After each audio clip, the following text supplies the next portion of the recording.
Hi, my name is Gibson, and I'm the creator of the Personal Development School.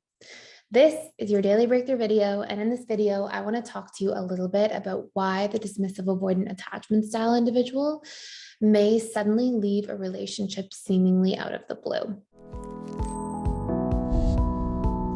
So this is something that happens for a lot of individuals in a relationship with a DA. If you are a DA watching this, you may realize, oh, I did do that kind of, but I didn't even realize necessarily consciously I was doing it, or I wasn't sure why I end up doing things in this manner or this fashion.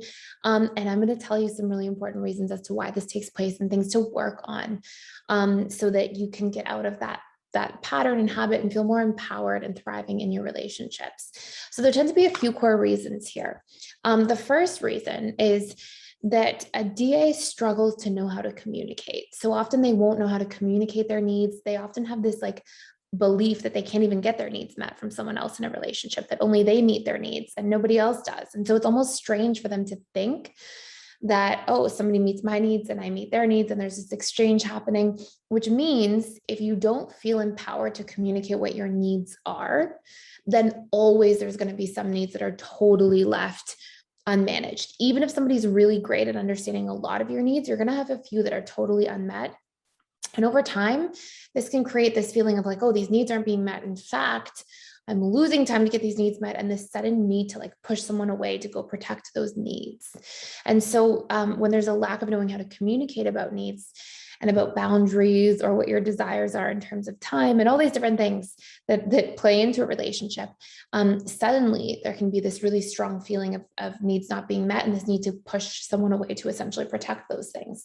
So that's number one. Number two can be a buildup of fears. Sometimes dismissive avoidants will have fears that they don't know how to work through.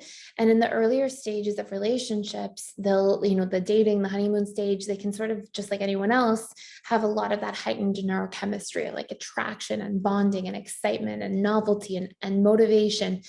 And when that fades, because we're humans and we're adaptable and eventually we get used to someone and that sort of fades, then all of a sudden, a lot of the DA's fears will arise, and they can, whatever fears are unresolved and whatever fears they feel like they can't work through are going to sort of start screaming and becoming really, really loud. And if they don't know how to mitigate those fears, talk about those fears, have strategies to move through those fears, use tools to reprogram those fears, then those fears are going to be the things that end up running the show and can be the reason why seemingly all of a sudden the DA pushes somebody away and even ends the relationship. Number three, and this is such an important one, is dismissive avoidants have this huge fear of conflict a lot of the time. And that's combined with often believing that a big conflict equals the end of a relationship. And the reason for this is that DAs have a lot of learned helplessness in working through things, a lot of pain points around believing that they can communicate through things and that that's normal in relationships. Number one, because they had very limited modeling showing that to them in their upbringing in childhood.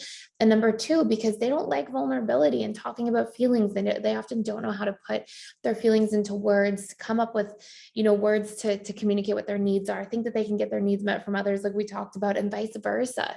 And so when it comes to working through conflicts and communicating, they often feel such a tremendous sense of learned helplessness. So they assume, oh, well, we can't work through this. And so if there's a big fight or a big conflict, the relationship must be over or on its way out. And so when there's a feeling of hopelessness, a feeling of learned helplessness, and then a big conflict, it really creates this recipe for feeling like that's it, the relationship's cut off and it's ended. And then the fourth major reason we'll see is whenever a dismissive avoidant feels really shamed for something. Shame is an emotion that makes people instinctively want to run and hide. I'm sure anybody can relate to feeling embarrassed and wanting, your face turns red, you just want to run away or escape or get out of the place that you're in, and shame is a more intense emotion, a more intense extension of embarrassment. And so when somebody's feeling a lot of shame, they want to hide, they want to withdraw, they want to become reclusive and push people away. And if they're feeling like somebody's shaming them, often they'll really push somebody out altogether. Now, the main ways to work through all of these things as a DA are A, to practice communication and speaking up, B, to understand what your needs are and practice asserting them in relationships and seeing that you're worthy of having your needs met and talking about your needs. And it's okay if your needs are for a little more more independence and space. It's okay to talk about that stuff as long as you're also taking in someone else's needs into consideration, so you can come up with healthy compromises. And then really working through core wounds around shame will be extremely important. Our reprogramming dismissive avoidant attachment style course has tremendous tools for all of these things in a lot of detail. And you can check that course out for free for 7 days by clicking the link in the description box below if you want to go into our 7-day free trial and access it. It also comes, by the way, with like ongoing webinars that I do with our students. Each week I do 4 of them. And then we have social events, study groups, all kinds of cool stuff in there. And so that's a really, really great place to start in terms of working through some of these things.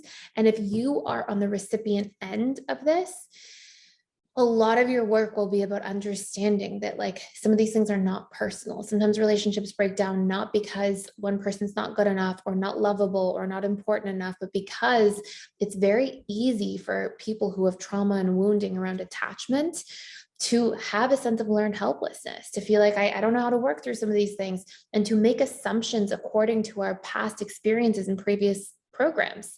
So it's really easy to be like, oh, I don't know how to work through something, so the relationship must be over. And then to assume that and act that out accordingly. It's really easy to say, I feel really bad when I feel shame.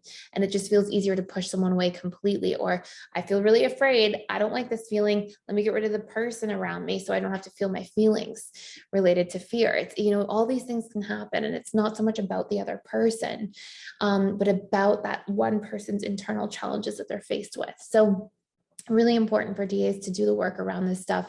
Feel the freedom, feel the confidence, feel the absence of shame in your life so that you can make decisions from a place of feeling comfortable communicating, open, empowered to communicate and work through things.